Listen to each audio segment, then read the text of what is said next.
I'm posting this here because I don't know where else to go with it. I've been sitting on this for days now, going back and forth between thinking I'm overreacting or going crazy and wanting to know more. I don't really have anyone left to tell, not in the way that matters. I keep thinking about calling someone from the old job, but what would I even say? Hey, remember that quiet guy from soil sampling? I think I found a town that isn't supposed to exist. No one would believe me. Heck, I'm not even sure I believe me, so I'm putting it here. Not for karma, not for fun, just to get it out. Somewhere, anywhere. Maybe one of you has seen something like this.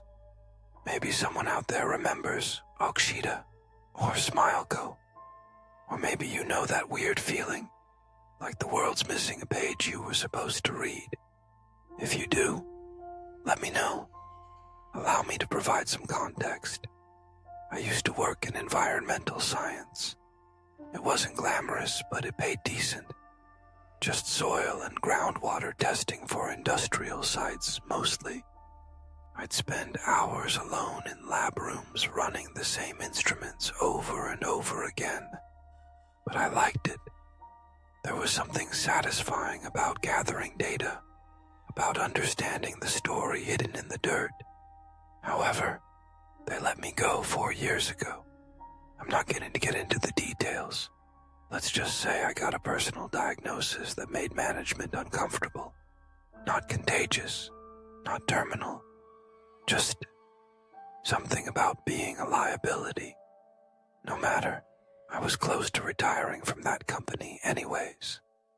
I wasn't quite sure how to fill my empty time, so I began hiking. On a few of my hikes, I had come across some old abandoned houses/buildings. This began my fascination with urban exploration.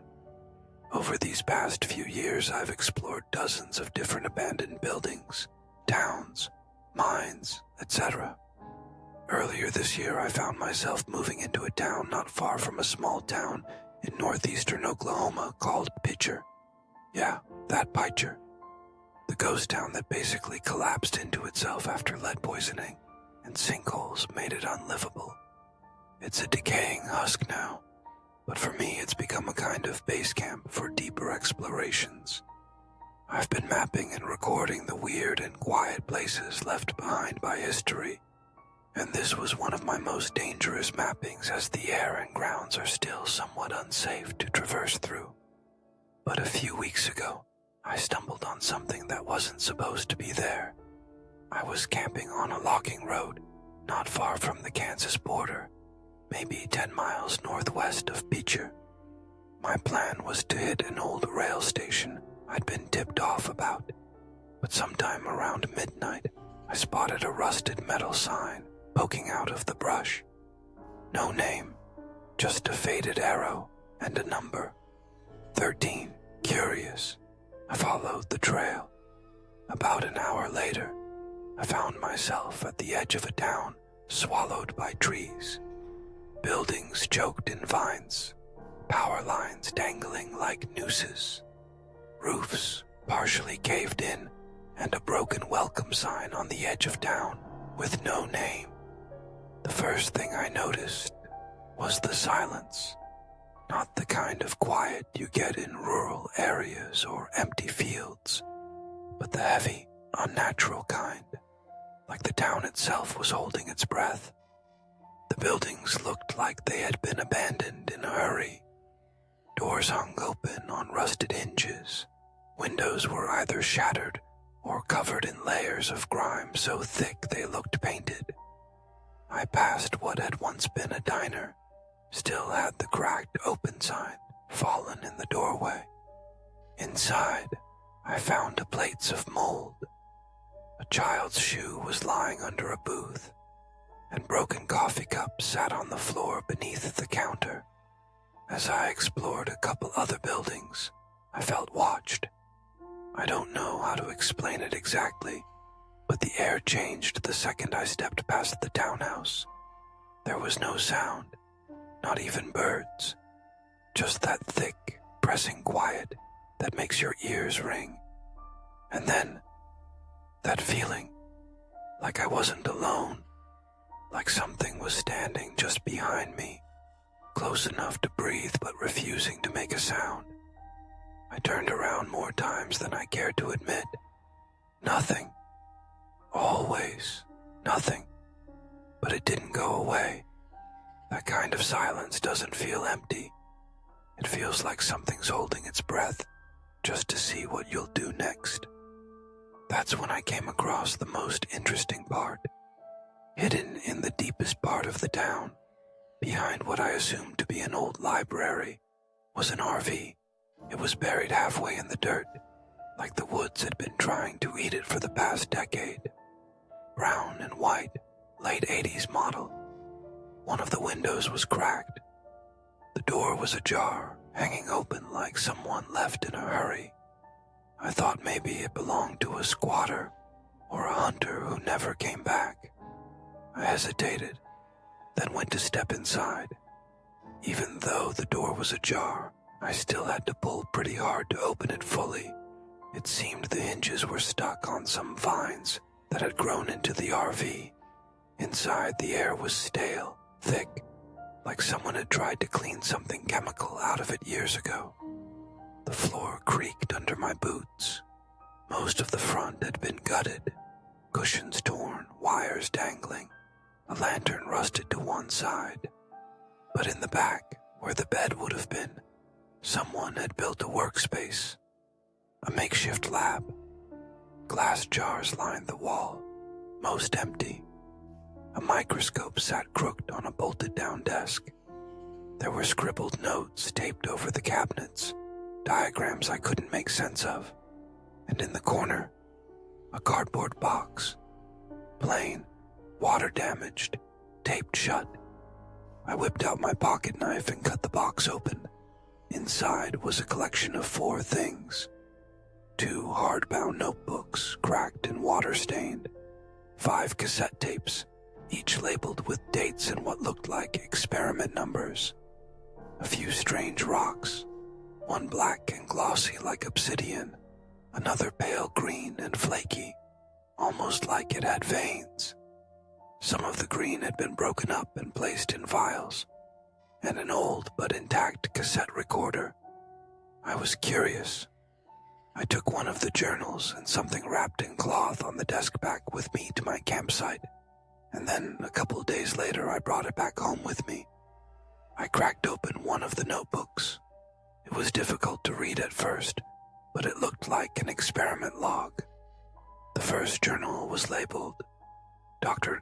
Log 01. The name was smudged. Here's a portion of what it said. I'm typing it exactly as written. Journal entry date, March 18th, 1997. Location, Okshita. Okay, I wasn't planning on writing tonight, but something about the way the samples behaved in the dish has kept my hands restless. Might as well make a record of it while it's fresh. Earlier this afternoon, one of the foremen, Raoul, stopped by the trailer with a small padded case. Said the crew had pulled something new out of shaft 3, about 200 feet down past the main iron seam. Not uncommon to find odd minerals here and there, but he said this batch felt weird. Not dangerous, just strange. Inside the case were 2 specimens. One a deep black, almost blue under the right light. Smooth and heavy, like polished obsidian, but somehow matte. The other, a pale green crystal that shimmered slightly along the edges, delicate like mica or glass slivers. Both were cold, not cool, cold. Not in a dry ice, chemical reaction kind of way either. Just unnaturally chilled. Even after sitting on my desk for hours, they haven't warmed up. I ran basic tests. No radiation, no unusual off-gassing, no acid reactivity. They appear inert, at least chemically. The green one one flakes easily and breaks down under semi-light pressure. The black one is much denser, heavier than its volume suggests. There's something about it that reminds me of magnetic basalt. But my meters are only picking up a weak magnetic field. Raoul said the guys are calling them glass rock and nightstone. Not scientific names, obviously, but I won't lie. They fit. I'll log them as Type A, black, and Type B, green, until we know more. No urgency yet, no hazards. If anything, they seem almost clean, unnaturally so. I'll prep a small test batch tonight, dissolve traces into distilled water, and run conductivity and biotests in the morning.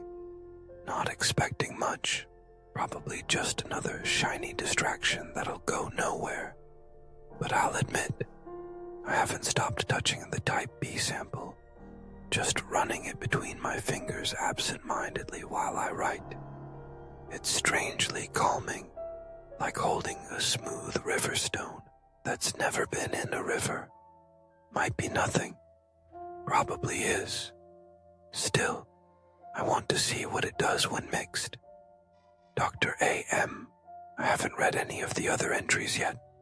I will. I have to. I decided to unwrap the thing in cloth I had taken too. When I opened it up, it was a soda bottle, like one of those old Coke ones you'd see the polar bears drinking in those commercials.